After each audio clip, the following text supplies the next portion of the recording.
और मान सम्मान की। हमें मालूम है कुछ दिन पहले ये जो घटना हुआ है 17 तारीख को, और 17 तारीख के घटना के बाद छात्रों के द्वारा इसकी शिकायत आजाद थाना में दिया जाता है। आजाद थाना में इसलिए दिया जाता है क्योंकि पीएमटी बालक छात्रावास में निरीक्षण के नाम से, निगरानी के नाम से जो ऐसी ट्राइबल है जिनको पूरा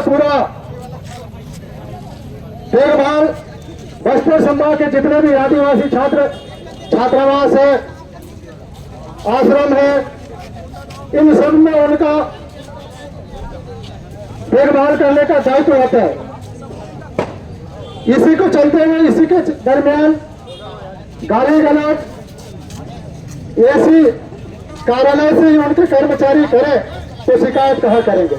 तो निश्चित ही न्यायपालिका कार्यपालिका की जो व्यवस्था है, छात्रों के द्वारा गाली गलौज या अभद्र व्यवहार की सूचना एक नॉन ट्राइबल अधिकारी के द्वारा घुसकर दिया जाता है तो उसकी शिकायत निश्चित ही आजाद थाना है, जो पूरे देश में हमारे लिए, हमारे मान सम्मान के लिए, अपने शिकायत दर्ज करने के लिए अनुसूचित जनजाति थाना बनाया गया है हर जिला में। इसका आवेदन दिया जाता है। आवेदन देने के बाद कहीं ना कहीं से भनक पड़ता है ट्राइबल एसी को, और एसी के माध्यम से फिर सामान्य प्रशासन जो पुलिस प्रशासन है उसके थाना के जो यहाँ के पीआई है उनको फिर भेजा जाता है कि आप केस वापस किया जाए, नहीं तो आपको उल्टा टांग के मारेंगे। क्योंकि मैं इसलिए बोल रहा हूँ, मेरे पास शिकायत है, मुझे जनप्रतिनिधि होने के नाते, उस समाज के बेटा होने के नाते मुझे बताया गया पीएमटी छात्रावास में जाके मैं मुआयना किया, बात किया छात्रों के साथ, पीड़ित लोगों के साथ। ये घटना सामने आई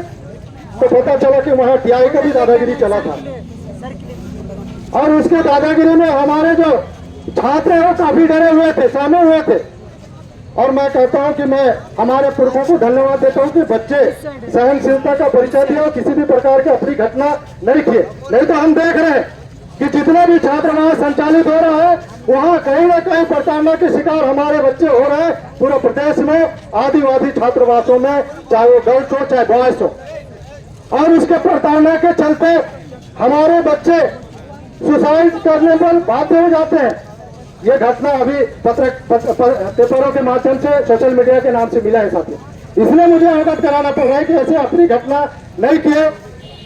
फिर भी इसकी शिकायत जब यहाँ के कप्तान, पुलिस कप्तान को किया जाता है, यहाँ के जिलाधीश जिसको हम कलेक्टर कहते हैं उसको किया जाता है, उसको उनके द्वारा सिर्फ आश्वासन और आश्वासन और आश्वासन दिया जाता है। सब आज 17 तारीख और आज फिर से 18-19 तारीख, करीब करीब एक महीने घटना हुए हैं। घटना का जो क्रम है, घटना जो हुआ है 1 महीना हुआ, सिर्फ आश्वासन और आश्वासन दिया जा रहा है। तो मुझे लगता है ये निंदनीय घटना है। प्रशासन को संज्ञान लेना चाहिए था। जो दोषी कर्मचारी है, जो दोषी पदाधिकारी, दोषी अधिकारी है, उनके ऊपर कार्रवाई होना था। आज तक न कलेक्टर के द्वारा न थाना के द्वारा जो अपनी अभद्र व्यवहार पीएमटी छात्रावास में किया गया है, न पुलिस प्रशासन ऐसा कोई टीम बनाकर वहां पर जांच करा पाए, न ही जिला प्रशासन जिसके अधीनस्थ, जिसके समकक्ष ट्राइबल एसी और ट्राइबल कार्यालय संचालित होता है, उसके लिए भी कोई संबंधित अधिकारियों को जांच एजेंसी के रूप में नहीं भेजा गया। ये सबसे बड़ा दोषी है यहाँ के एसपी, यहाँ के कलेक्टर। शिक्षित है साहब, पीएमटी जैसे छात्रावासों में रहकर ये कांकेर जिला देश का धड़कन रहा है। पीएमटी छात्रावास, बालक छात्रावास कांकेर, यहाँ से प्रतिनिधित्व भी किया है, देश का प्रतिनिधित्व किया है, देश का केंद्रीय मंत्री ऐसे जगह से बन के गए हैं और राज्य मंत्री भी रहे हैं, कलेक्टर रहे हैं, अभी न्यायालय के क्षेत्र में न्यायिक मजिस्ट्रेट है। मुझे लगता है कि फिर से हमारे छात्रावास ST/SC के खून को गर्म करने का काम यहाँ पे जिला प्रशासन कर रहा है, और ये कोई ना कोई किसी न इशारे पे ऐसा किया जा रहा है। ये मजबूर है, इसलिए मजबूर है कि हम पढ़ाई करना चाहते हैं साहब।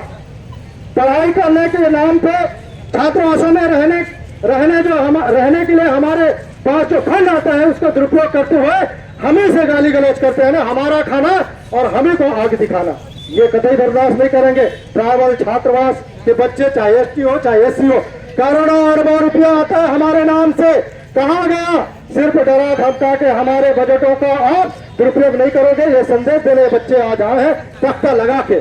तो मैं संदेश देना चाहता हूं प्रशासन को भी, एक जनप्रतिनिधि होने के नाते, ये समाज का बेटा होने के नाते, समाज का कार्यकर्ता होने के नाते, और हम जितने भी छात्र छात्रा हैं जो अनुज भ्राता है, भाई है, बहने हैं, उनके एक आज्ञाकारी जनप्रतिनिधि के रूप में आज इनके बीच में आया हूं। मुझे लगता है कि जहां जहां रोड की लड़ाई हो, चाहे कलेक्टर में जाके बात रखने की बात हो, हम सदैव आपके साथ हैं। जहां भी जरूरत पड़े हम आपके साथ हमेशा रहेंगे। इन्हीं भावनाओं के साथ पुनः आप सबको सेवा जोहार करता हूं। आप सबको मैं दूर दराज से आए पूरा बस्तर संभाग के पीएमटी छात्रावास के बच्चों से भी मैं आग्रह निवेदन करता हूं कि ऐसे कृत्य दोबारा छात्रावासों में ना हो, फिर से यूनिटी तैयार करें। और कई घटनाओं को लेकर पूरा बस्तर में पहले भी हम न्याय के आंदोलन किए हैं और उसमें हम सफल हुए। आप सबको पुनः क्रांतिकारी सेवा जोहार। बहुत बहुत धन्यवाद भैया, आपने बहुत ही अपने मुखाग्र